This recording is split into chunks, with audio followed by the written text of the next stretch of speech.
Hello and welcome to Studio 18 in the Pines for our new art exhibit entitled Figuratively Speaking.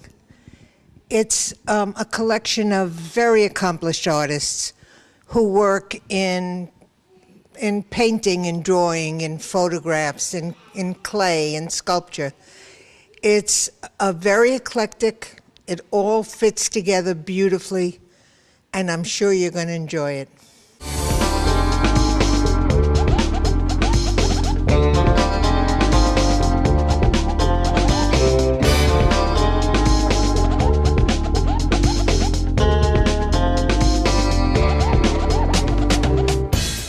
The arts coordinator for the city of Pembroke Pines is Robin Vegas, who puts these shows together every other month, and this one I really think is a great one.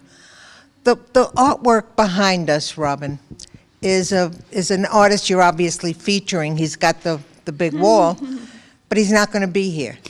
He was here for the opening. He actually lives out of town. I met him at Art Basel, and I was thrilled to see his work. It's so talented. He's very talented, and his name is? His name is Kevin Grass, and he's from the Tampa area. And so every one of his paintings tells a story. Yes, they're all based on either things happening in the news or either friends or acquaintances that he knows that have maybe gone through a divorce or a suicide. Each one tells a very unique story and a very powerful story. And the paintings are very powerful. His technique is just fantastic, and we're so happy to have him here. It's nice that he's hanging here. Yes. And tell me about what started this show. So I was thinking of doing a show about the human figure, because obviously we're all humans, so what better subject for us to all relate to than the human form.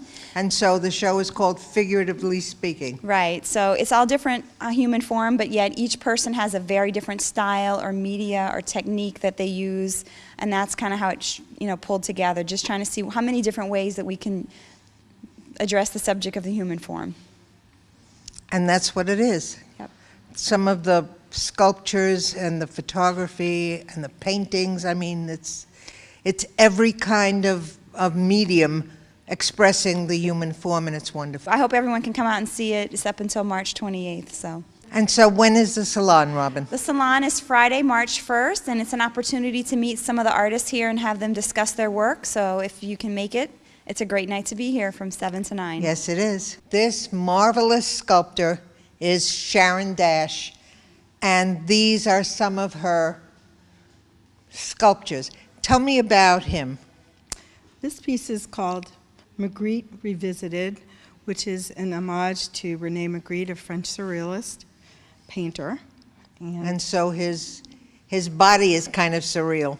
Yes, it is. And I use his bowler image hat and some of his imagery, like the apple, and in the back, the clouds. This piece is called Corporate Character. It's a double entendre. If you look at his eyes, they're soulless. Yes, they are. And sinister. It's based on, unfortunately, all the corporate greed that exists today. And that's what influenced the piece. This is Singing Muse. It's a recurring theme of mine. People many times ask me where I get my ideas and inspirations, and I just think they're out there. This is kind of how I see inspiration. It comes from all around us in different ways if we're open to listening to it. So these are they all start out as clay? Yes, they do. They're stoneware clay, which I make myself. You make your own clay? I do. Oh my I goodness. do.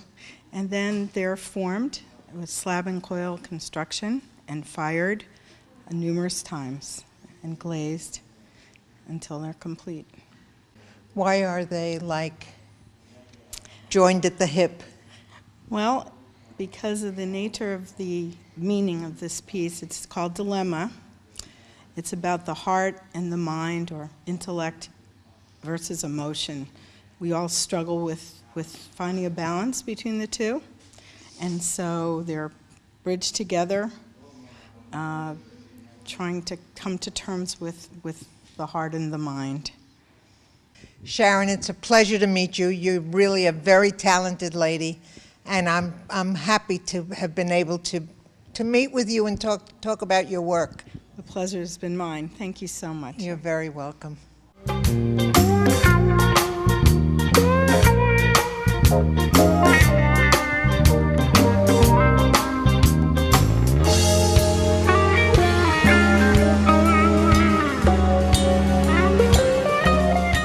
These beautiful, sensitive photographs were done by Luis Lazo, and they're mainly of his son and son's friends, yes? Yeah. Why'd you do it? Well, basically, when he was just about to turn 13, he suddenly thought that he was no longer a child, that he could feel there was some change in him that was happening. He didn't really think he was an adult, but that he knew there was something that was kind of different. And it just kind of struck me, and I thought it was interesting. So over the next year, I've followed him and his friends around and kind of just documented the changes and the relationships that were changing with him and around him. And there were. And they were. He was right. He was absolutely right. He's kind of perceived something that, most of us don't even think about. That's right. And then throughout that year, you could just see, not only physically, but the way his friends, that the way you react within your group, was all kind of changing. Changing. Yeah.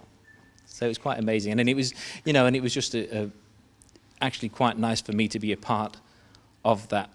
Of that growth of period. That, exactly, because I think, now he's almost 15, so he's got his friends, and you're really hardly seeing him anymore. So it was actually quite nice to be able to share and actually document in this particular time. And they're beautiful. Thank you. They're very, Thank you. they're lovely. The love that you have for your son is in these photographs. No, I hope so. I think that's. Absolutely. I think it's probably quite nice.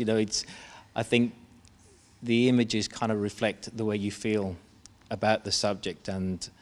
So you really do work in black and white? I used to do a lot of black and white, and then obviously for magazines and commercial work. Yeah, they don't want black and white. They don't want black and white, they want colour. So I almost started learning to use colour again, and using it when it's appropriate, and to actually be a part of the image and a part of the work, not just by chance that it's in colour. They're lovely. Thank you. And thank you for sharing with us. Absolute pleasure. Nice to Thank meet you, Luis. Thank you. This piece was done by this artist, Kalyan, and I think it's fascinating that you took from photographs of you as a newborn and created this newborn sculpture. Yes. Tell me what he's made of. Well, he's made out of cast silicone from a clay sculpture, and this is actual human hair, and then paint, obviously.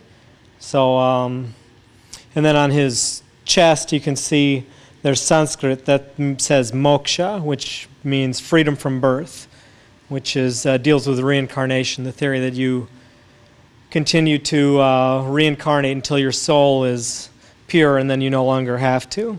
So this is an ironic piece because this is me in the future, actually. It's me coming back again. It's kind of a statement on me today, I guess. It's the past and the future. It's the past and the future. So, and then the exterior frame, this is wood, the pedestal and the framework. And here, this is a dodecahedron, which Plato says, is the shape of the ether. So this is a platonic solid, so he's inside the universe, or whatever you want to call it here. Right. And here he's sitting on a gold, 24-karat gold pedestal with a little wear on it. And then this part down... He's been here before. He's been here before. And here, down here, you can make whatever you want of the lower half of the structure, but that is also thought out, and that's also made out of wood. So, but this is copper gilded, and this is gold gilded in traditional methods, actually. So this is the copper is actually oil gilded, which is a more modern thing, but the gold is water gilded, which is a traditional way of gilding. He feels like a baby. Yes, that was important for me. Yeah, it feels like skin. Yes.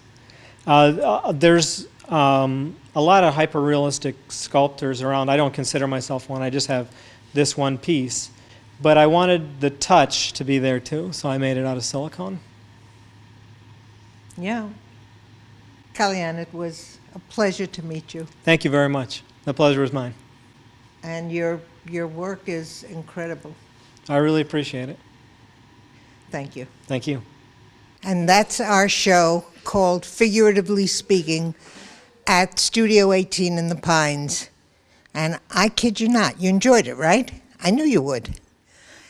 I think that anyone who's in our town should come and visit this facility and see this particularly beautiful show. For OCTV, I'm Elaine Kugelman, and thank you so much for joining us today at Studio 18.